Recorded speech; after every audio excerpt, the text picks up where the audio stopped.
नमस्ते प्रणाम। आप लोग कैसे? उम्मीद है कि स्वस्थ होंगे और मस्त होंगे। तो मैं पंखुड़ी आचार्य आज आप लोगों को बता रही हूँ कि अक्सर ज़िंदगी में दुश्मन इतनी ऊंची हस्ती पर चला जाता है ना कि उससे निपटना बहुत ही मुश्किल लगता है। लेकिन नामुमकिन को भी मुमकिन कर देने वाला ये हमारी टोटकाएँ होती हैं। ये टोटकाएँ अगर आप करते हैं तो वाकई में आपका दुश्मन कुछ भी बिगाड़ नहीं पाएगा।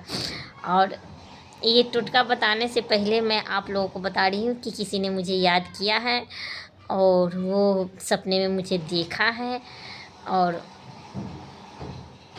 उनका जो कुछ सवालें थी और जवाबें थी उनको कुछ मिला है और कुछ नहीं भी मिला है। वो सपने के रूप में उसे हम उनको मिले हैं और इनके लिए हम अपने वीडियो के माध्यम से उनको ये बताना चाहते हैं कि हम बोले थे कि हम आपको मिलेंगे कि लेकिन किस रूप में मिलेंगे ये हमको खुद ही पता नहीं है। तो आपने मुझे याद किया और हम आपको मिले हैं, इसके लिए आपको दिल से धन्यवाद है।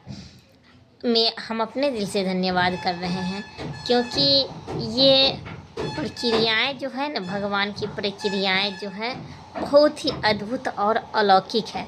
इनको समझ पाना सबकी बस की बातें नहीं हैं। इसीलिए मैं कहना चाहती हूँ, मैं वो हर इंसान से मिलूँगी जिसने मुझे दिल से याद किया है और ये सोचता है कि वाकई में ऐसा हो सकता है, तो उनको मैं मिलूँगी।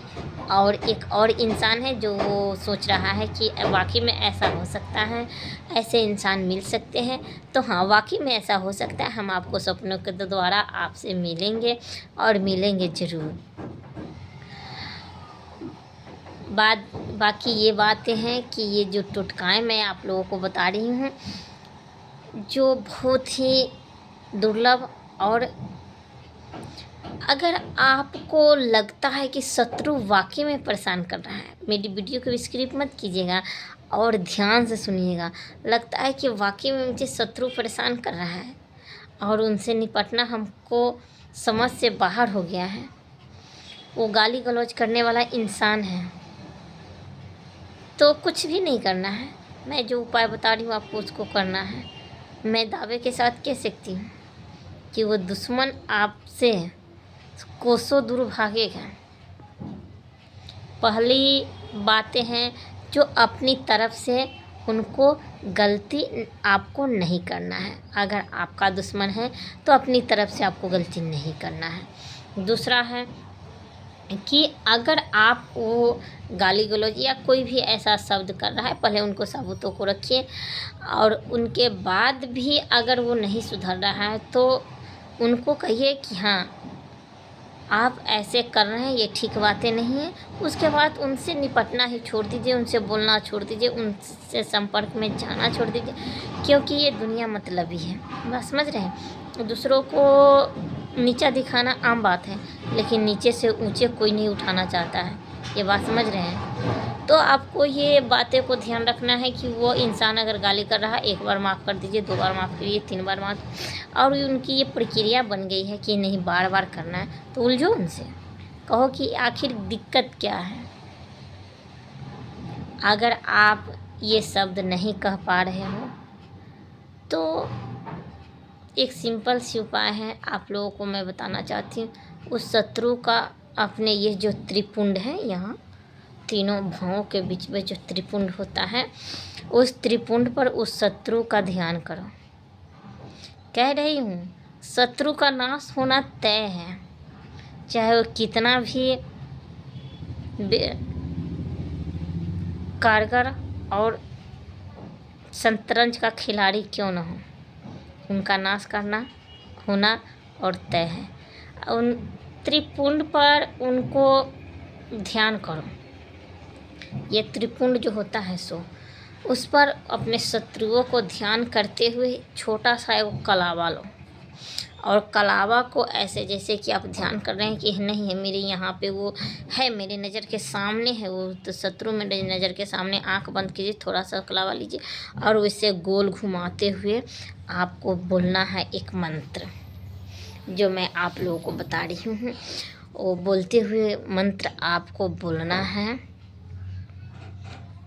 जो ये शत्रुओं को हर हाल में पराजित और नष्ट करेगा।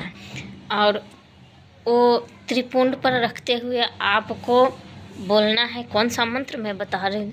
जय हनुमंत संत हितकारी सुनि लीजो प्रभु अरज हमारी, ये आपको बोलना है। जय हनुमंत संत हितकारी सुनि लीजो प्रभु अरज हमारी, जन के काज विलंब न कीजिए आ त्रिदौड़ी महासुख दीजिए। ये चीज़ आपको बोलना है। जे मतलब ऐसे आपको बोल रख लेना है। शत्रु के त्रिपुंड पर हाथ रखते हुए ऐसे आपको गोल घुमा लेना है। घुमा लेने के बाद फिर उसको निकालना है। निकालने के बाद उसको उस पर गांठें लगा देना है और ये शब्द बोलते रहना है। जय हनुमंत संत हितकारी सुनि लीजो प्रभु अरज हमारी, जन के काज विलंब न कीजिए आतुर दौड़ी महासुख दीजिए। इतना ही शब्द आपको बोलना है। और बोलने के बाद उस कलावे को किसी भी पीपल के नीचे सरसों के तेल में भर करके उसको जला देना है। मैं दावे के साथ कह रही हूँ कि ये प्रक्रिया अगर आप करेंगे तो शत्रु का नाश तय है।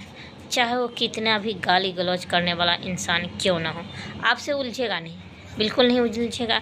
लेकिन हाँ, अगर बार बार अपने तरफ से गलती करोगे तो ये प्रक्रिया काम नहीं आएगी, क्योंकि आप सोचोगे कि नहीं हम अपना गलती करते रहेंगे और शत्रु को इस सब प्रक्रियाओं से परास्त करेंगे, तो ये नहीं होगा।